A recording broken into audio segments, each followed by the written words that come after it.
All right, so we're trying to get this master shot to look nice. Let's see about the beginning of this take.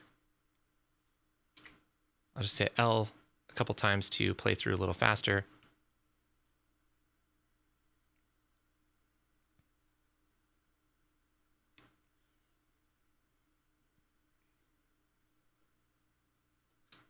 And I'm going to close this gap right here just by selecting it and hitting delete on the keyboard.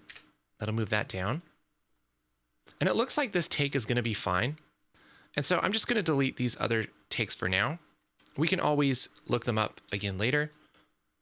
But I'm thinking that this is going to be our first shot. And we'll see how that goes. That's the great thing, is we can always change things. We can always move things around. It's not that big a deal. But we do have to start making some decisions or we're never going to get this thing edited. So let's go back up to the media pool and let's find shot 2. Okay, here's scene 1, shot 2. Double click and we will scrub through this until things start happening. She's putting on her boots. And maybe we don't want to use this whole thing. It's actually really nice to enter a shot with something already happening. Unless you're trying to make it a super awkward shot or you're going for a specific feel, the general idea is to arrive late and leave early, okay? It's just like a good party. Arrive late and leave early. So we don't want to start this before her boots hit the ground unless we really want to show that hit. I'm a fan of waiting until she has one boot on and she's just kind of starting to lace them up like that. And again, maybe we'll leave early. So we'll just take this for the in and the out right there. And again, we can drag this into the timeline. So now the question is, where does this shot go? It doesn't go at the end of this shot. It actually goes in between when she's putting on her boots, right? So she starts to put on her boots and maybe we can put that right there. So I'm going to hit S on the keyboard to split this clip. Remember, the default is Control \\. And we're going to take this clip and insert it here. There's a few different ways we can do that. One way is we can marquee select everything, bring it down, and then grab this clip and put it here and select all the empty spaces and hit delete, right? So now we have shot 2 in between these two pieces. A faster way might be to select this and hit Control X. That's going to copy this and also delete it, just like you would in Microsoft Word or something. And then you can hit Control Shift V, and that will paste it wherever the playhead is, and it will move everything else down. It'll just insert it. So that's a great way to move a clip down the timeline. Definitely recommend using that. So let's see how this goes. We have her starting to put on her boots. And then we cut to her lacing them up. Now, there's a couple problems here. One is that the continuity thing doesn't quite work, right? Her boot isn't even on at the end of this shot, right?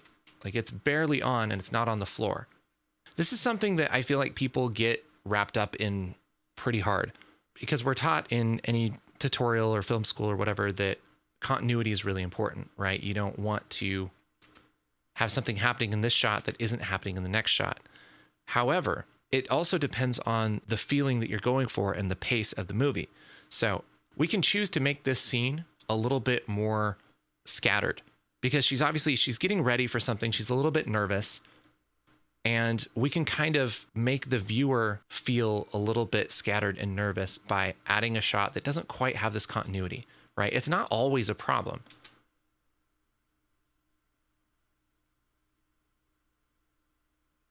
So maybe we'll try that.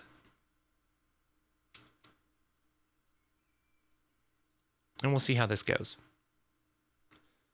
So that's shot 2. Let's take a look at shot 3.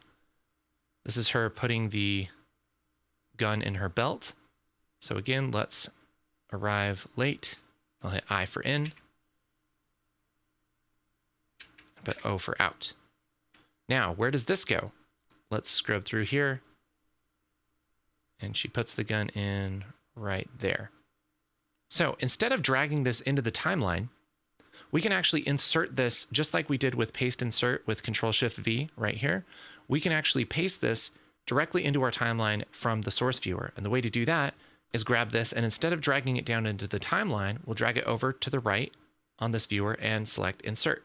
And now look what happens. It puts it right here in between, right where our playhead was.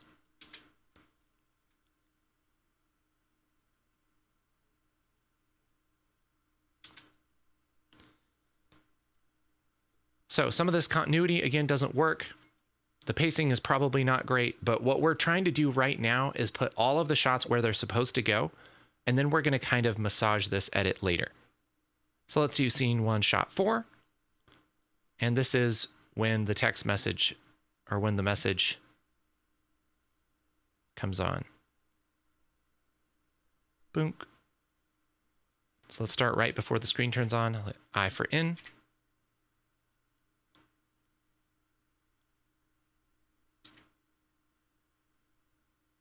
Let's turn on our audio here.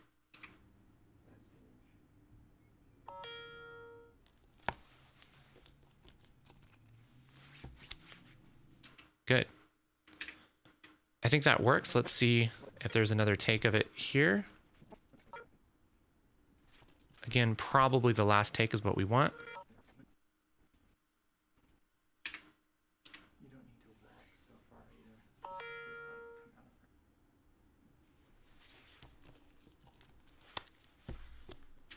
There we go.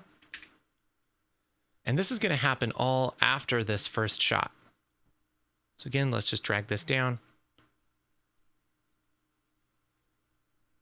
And then we have scene 1, shot 5. Her opening the curtains.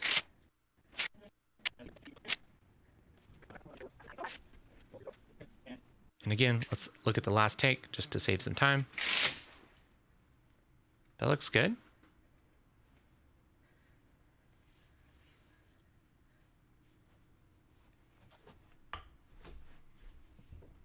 All right, hit O for out and bring this down. So that's shot 5, and then let's take a look at shot 6 and 7. This is her grabbing the stuff and leaving. So already we can see that even though these are organized in the order of the storyboard, in the real world, after you shoot, it doesn't always necessarily work that way. And so we already are probably going to have to change this around, because this happens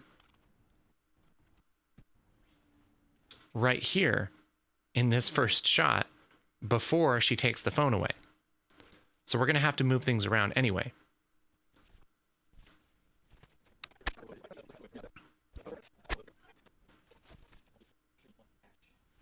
So again, let's start with right before she comes into frame. I'll hit I for in.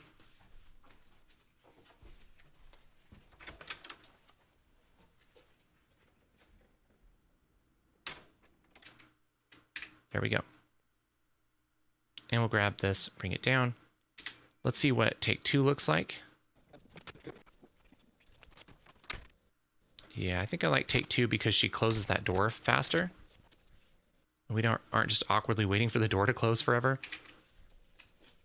She grabs this. Good. That's what we'll use. Take this and we'll delete this first take. And now we have all the shots that we planned. We also have some extra shots here. Now, these are shots that weren't in the storyboard, but we figured on set might be really helpful. So, scene 1, shot X1 is this angle of her leaving, which again might be good. So again, we'll take the last take here for her kind of turning around, getting her stuff and leaving. We'll throw this down into the timeline because it's something that we might want to work with.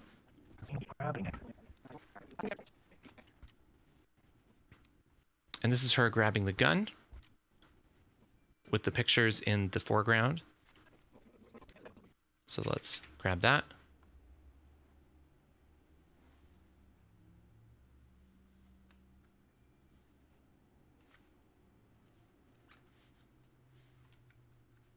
Hold that. Twist it back a little towards the window slightly. And we might use part of this. And all of these shots are just to make this wide shot a little more interesting, right? If we just watch the wide shot the whole time, we see what's happening, but there's no emotion, right? Emotion comes from the closer shots. So something like this, we can really tell that she's nervous, right?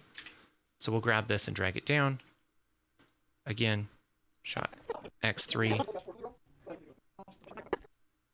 This is a little bit more intense, right?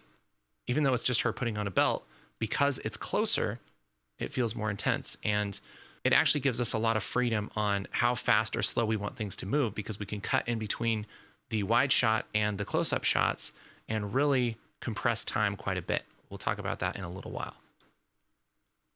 Let's say this is her putting on the belt. Great. Grab that, drag it down to keep it. Shot X4, this is not useful. Shot X5 of her grabbing the coat. She grabs it faster the next time.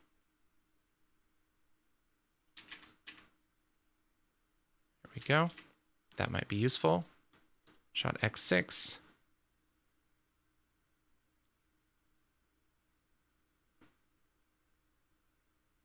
This isn't really that useful either. X7. This is her grabbing the gun and kind of being nervous. This is the shot we kind of make jokes about because we were trying to get this shot for like forever and we just couldn't quite get it right, but we got it. Yeah, okay. Grab that and drag it down. And then scene 1, shot X8. This is her putting on her jacket. Again, this is just to make things a little bit more intense and give us a little bit more room on how to compress time. That's the other good thing about a close-up is there's less things to look at for continuity, right? The only thing that we know is that she's putting on her jacket.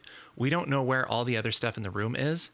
And so it gives us some flexibility to be able to use a couple shots that wouldn't necessarily match up. And it gives the audience a second to forget about it, right? Because you have a shot like this where she's putting on her jacket and there's a green jacket on the chair. And then the last half of the take, there's no green jacket here.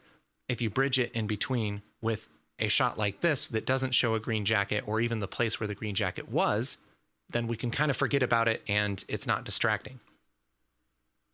All right, this is her putting on her jacket. Again, this is labeled orange, which means that we won't have any audio with it, which means that there is audio that syncs with it, but it's not included in the file, which may or may not be a problem later. We'll take a look. So I'll close our media pool. And now we have all of our shots here in the timeline in very rough, not even really making sense order for scene 1. In the next lesson, we'll take a look at doing another pass and making this actually work as an edit.